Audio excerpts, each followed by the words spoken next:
Hi, everybody. Hi, Serge. How's it going this morning? Are you going to break dance for us? No. We're doing something very special today. I want to introduce a good friend of mine. This is Jared. Jared is from Jagasilk, the company that has been providing all of our tea and kombucha. Hey. Hi, Jared. Yeah, representing Jagasilk. And this morning, he's going to do something very special for us. I'll let you take it over. Okay, awesome. And we're going to be making you guys some matcha. Yes. Very excited for this. Well, it came to mind that you guys are going to be very sleep deprived, and this particular tea has this excellent ability of relieving fatigue. Oh, excellent. I'm definitely sleep deprived. How else would I decide that dressing up like this is a good idea? You know, I feel that way every day. You know, it's definitely. Now, is this going to be like a full-on 2-hour Japanese tea ceremony? Of course not! Good!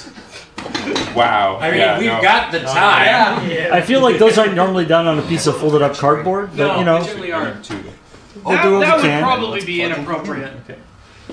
The perspective we take is definitely one that's a little bit more casual than that. So we're going to be making you guys how we make matcha behind the bar. Oh, cool. That being said, we've snazzed things up with some cardboard on the ground. Yep. And we're going to be making it on the ground, which is the way it should be done anyway. Okay. It's mostly clean. That's good. Mostly. That's good. Okay. All right. So I figured I would make a few on camera, and then I'll make some more off camera. Some beautiful earthenware. This is from actually a potter in France, and then this is a Japanese potter, and then this is a chasen. The chasen, it has been cut by a fellow named Mr. Kubo. He's one of 13 living treasures in Nara, Japan. And That does seem a lot more fine than your not convenient, your department store. yeah, Just. no, you know, there's a whole sort of story behind finding a good chasen. We were. Can we move the kettle to the other side? It's blocking the camera. Of course we can. Yeah. I just want to see the rest of the stuff you have going. Yeah. Well, that totally makes sense. Move over here a bit too, so you've got more room to work.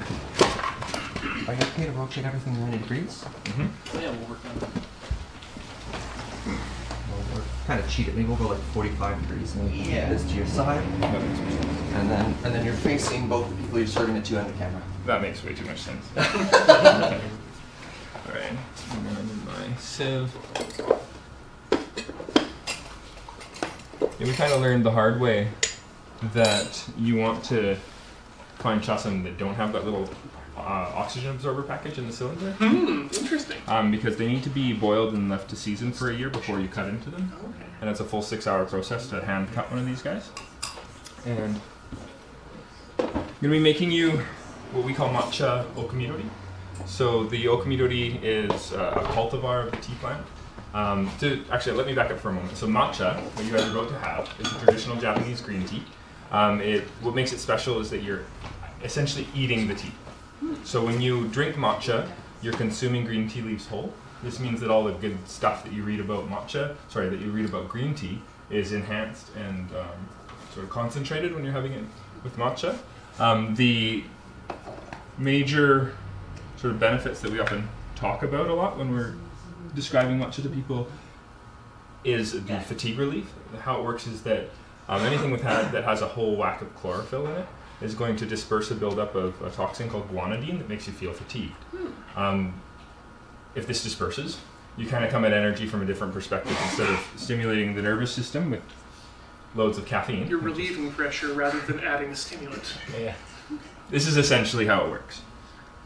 So what we like to do is be really careful with how much we use, because it is quite powerful. So we like to use 2 grams, which is what we've noticed. It seems to be roughly the norm in the various disciplines of the tea ceremony. There are lots of different takes and perspectives, but this seems to be the average. So I like to weigh out 2 grams we like to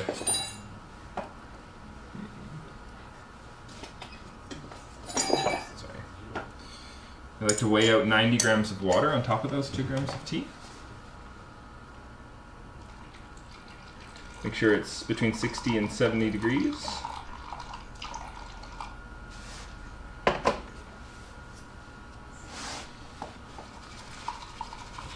Then we like to whisk for about 15 seconds.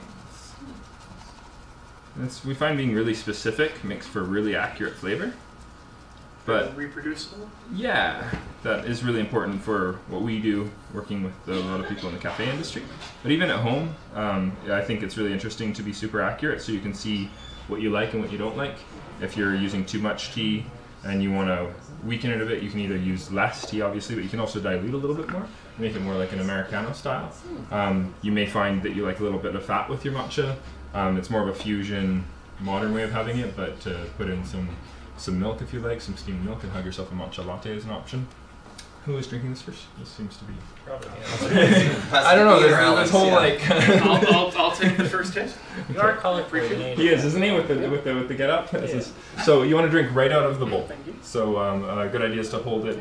Oh, you know how to hold it. I think it comes with the clothing. This is good. It's a bit of a. So the encouragement is to enjoy it in 3 savored gulps. So you want to fill your mouth with the liquid, let it hang out on the palate. If you let it sink into your tongue and you blow a little air out of your nose, it circulates all of the aromatics into your retroolfactory senses, the smelling sensors behind your nose, and you get this really incredible flavor clarity. It's wonderfully fresh. Very, very fresh flavor to it. Nice. Yeah.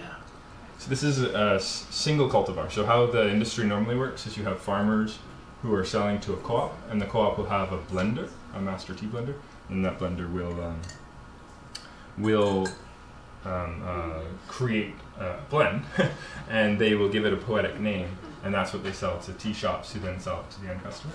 And what we've been really geeking out on is buying it before it goes to that process, and having these single cultivars, essentially single farm, single farmer, and then focusing on the particulars of a particular variety of the tea plant. Is there a problem with because matcha and stuff like teas and things have become more popular these days?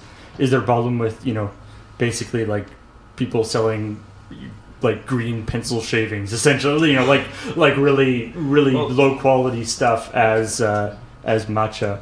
Definitely, there's a whole. That's actually a good question. So, matcha is a powdered green tea, but not all powdered green tea is matcha.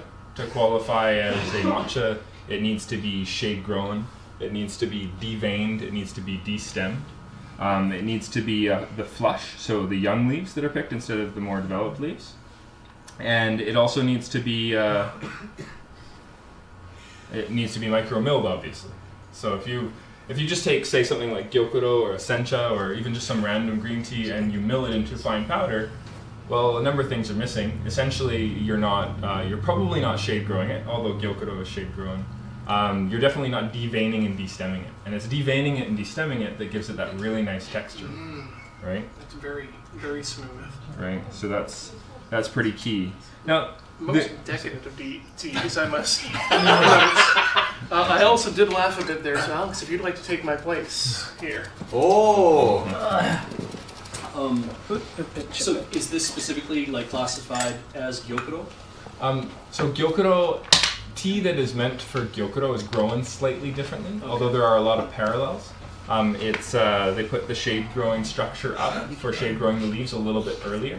The leaves are smaller that are harvested for gyokuro, whereas for matcha, they put the shade growing apparatus on a little bit later. They let it grow so that the leaves get a little bit thicker, not thicker, well, bigger essentially. They're longer under shade, sometimes as long as 21 days. If they use a structure called tana, that's when they hold these kind of perforated canvas mats above the leaves for the shade growing process. That's basically when they put up that structure is going to play a key role in whether or not they're growing for gyokuro or they're growing for matcha. Neat. Yeah. Okay. So yeah, a lot of parallels, but the big difference is that matcha is essentially like the matsu and the characters matsu and matcha together literally mean ground and tea. So. Okay, so You are encouraging a lot of people in the chat to actually go get their own tea right now. So. Excellent. Okay, it's a good way to roll for sure. I think that the more common compunction when you're in this sort of situation is load yourselves with caffeine-ridden beverages, and not to be, matcha has caffeine in it. Green tea, all green tea has caffeine in it. But the reason you don't get addicted to green tea is because of the presence of L-theanine. So L-theanine, in some studies, if you look it up on PubMed, great online journal, and its relationship with the caffeine in green tea, some studies say it slows it down, the release of the caffeine, and some people say that it counteracts the release of the caffeine. So there's different varying perspectives, but I think what it really does go to show is that it has a very different relationship in your body than if you're going to drink it in, say, a coffee. Now, personally, I love coffee. I just can't have tons and tons of it because it makes me want to cry if I have, 7 espresso shots. So, I think that's normal. Yeah. But I've had 14 matcha in a row, and that's really not good. But I didn't feel the same way. My body said never do that ever again. But it wasn't like, I don't know. I have had way too much espresso before. A very different feeling. So after your 14th matcha in the day, you decided it wasn't really addictive at all. No. There you go. Hey Jared, you didn't die. Or did you? Who knows? The chat, Alex, is appreciating how much you look like an exhausted salaryman right now. Should I do it? Should I do this properly? Is this like the morning after? I think you can do that. Yeah. You need the glistening face. There we go. Okay.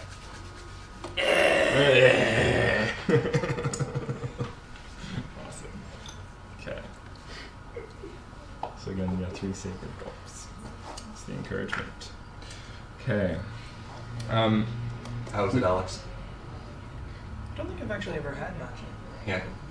It's quite different. Okay. It's very green. Okay. Yes. Most people tend to like it the first time if it's made the way that their palate really enjoys it. So when you drink coffee, do you drink a lot of espresso, or do you drink a lot of Americano/drip? I drink, generally speaking, just like... I actually take my coffee Vietnamese style when I do have it. Okay, a lot of sweetener, so... So this definitely has a lot of bitters in it. So I'm going to quickly dilute it for you. And then you're going to go from gulping it to sipping it.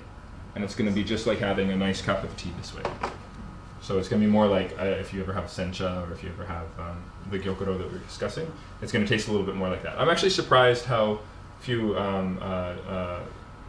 people who work with matcha in their everyday lives, in terms of teachers and students of tea ceremony, are enjoying matcha this way. It's just not something that happens. The tradition is to have it strong, like I gave you, but I think this is a very palatable and enjoyable way to have it, and we call it matcha sipping tea this way. I mean, part of it is to just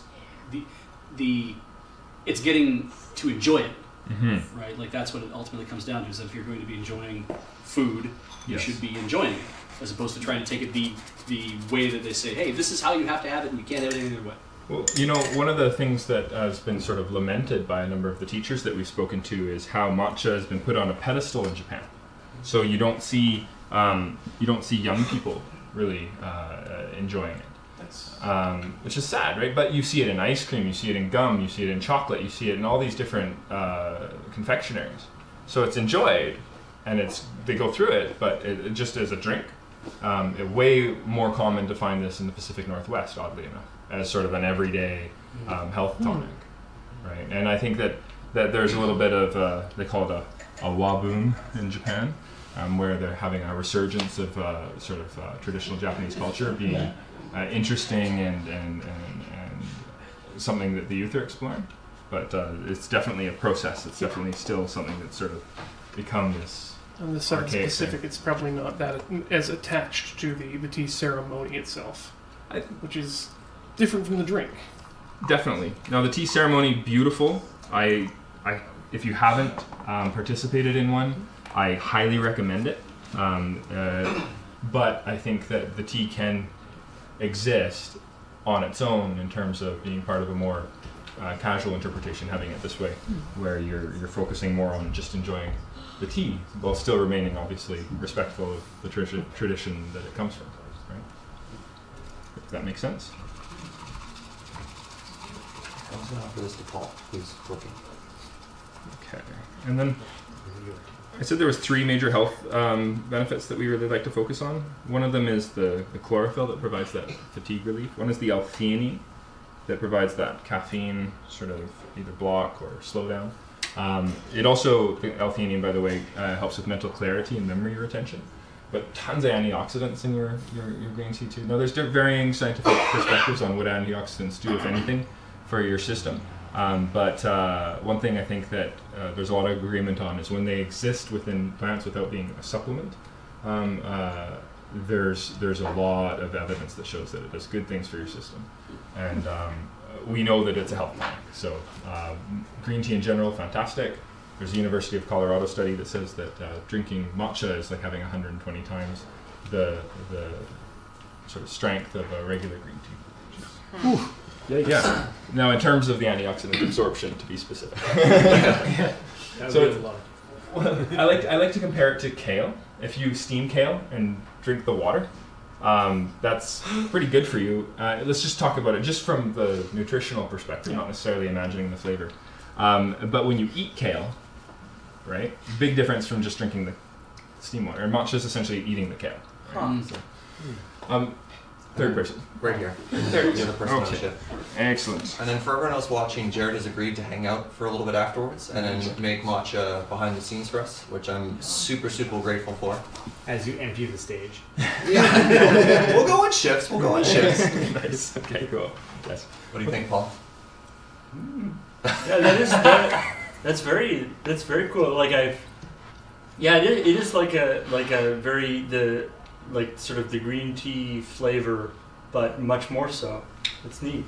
Yeah, it's pretty a lot of, I think, flavor junkies really get into this because there's this incredible texture rolling over the tongue. There's also just a lot going on in terms of complexity.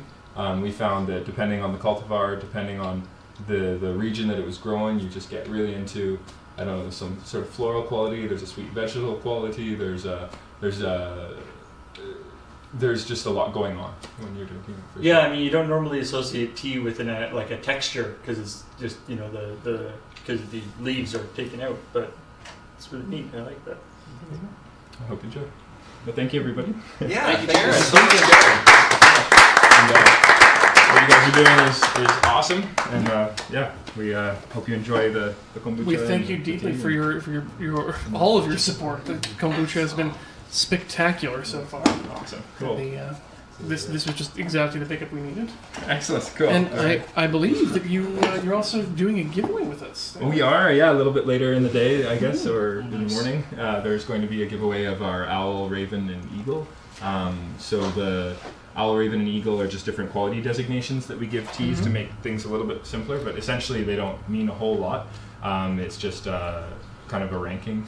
But within those quality designations, there's different cultivars and different farms that you can enjoy. I believe the ones we gave you this time are all single cultivars. So there's a Yabukita that my wife and I participated in the harvest of in May, which was pretty fun. And then there's a Yabukita by another farmer. That's the Raven. And then the Eagle is pretty awesome. I believe it's the hand-picked Samidori. So yeah. I'm glad we had you here to discuss that rather than us slaughtering the description. And as some people were asking, I believe the lickability of matcha is very high. Lickability. Very high. Okay. All right. The actually, it would be good for those of people who are not, in Victoria or not able to win this stuff. What should people be looking for if they want to get a good quality matcha in their own place? Well, a good sign that the matcha is perhaps a little bit more high level, and that means good flavor, rich, smooth, creamy texture, more sweets than bitters in terms of the inherent flavor profile. Think sweet vegetal instead of, say, like sweet sugar. You are going to find that if anything's in like 20 to 40 grams size, that's going to be a good sign. Another good sign is I like production dates myself. Not a lot of people are doing it, but I'd love to know when it was milled into a powder. Knowing obviously where it's from. I've had beautiful Chinese tea, actually exquisite. I've had really bad Chinese tea as well. I've never had a good Chinese matcha. I'm sure it's possible, but I haven't yet had it. I'm very interested. I want to find something. I think it'd be really fun. I like that. But generally, yeah, is it made in Japan? Is a good thing to look for. And you want to, price is fairly indicative. Not always, but if you're paying very little and you're buying it in bulk, there's a good chance that it's not. If it's coming in tea bags, it's probably not well, what you're looking for. I've actually seen products sold as matcha that's not even ground into a powder. So I find that kind of funny. That's going way into outer space. Because that's literally what the word matcha means. So but it's all good. There's lots of different interpretations. I also like to say, look at the ingredient list, keep it pure. There's a lot of matcha out there that is that's blended with sugar. So you find a lot of sugar mixes that are quite frequently sold in mainstream cafes. Are 85% sugar, 15% matcha. To cover up the bitters because the tea's in high quality? A combination of factors. One of them is definitely potentially that, but even if they're using good tea, they don't want to bust out a bamboo whisk and start whisking it. What they end up doing is they let that tea bind to the sugar, and then they just steam it with milk, so that they don't have to do any whisking. I think that's the major reason why they do it. And those that do bring in a pure matcha are generally doing it with good intent, but it's so easy for it to oxidize that you think, I have a cafe or I go through a lot, I'm going to buy a lot. The bulk factor just doesn't work. We've done tests where we go through 100 grams in a single day, and by the end we're tasting oxidation. Because every time you open and close the container, you're exposing it to oxygen, and you do actually taste that. So small containers. Small containers very important. Yeah, you're kind of your 5 enemies of tea or spices in general. You want to be careful of light, oxygen, strong odors. There's heat, moisture. If you can be really wary of those factors, you're gonna be able to store it well. So was there storage abuse? Right? Is it ruined before you even get it? Is a really important factor, right? That can make it old. The other is purity. There's issues around MSG and other color and flavor enhancers being added to your tea, so having a source that you trust.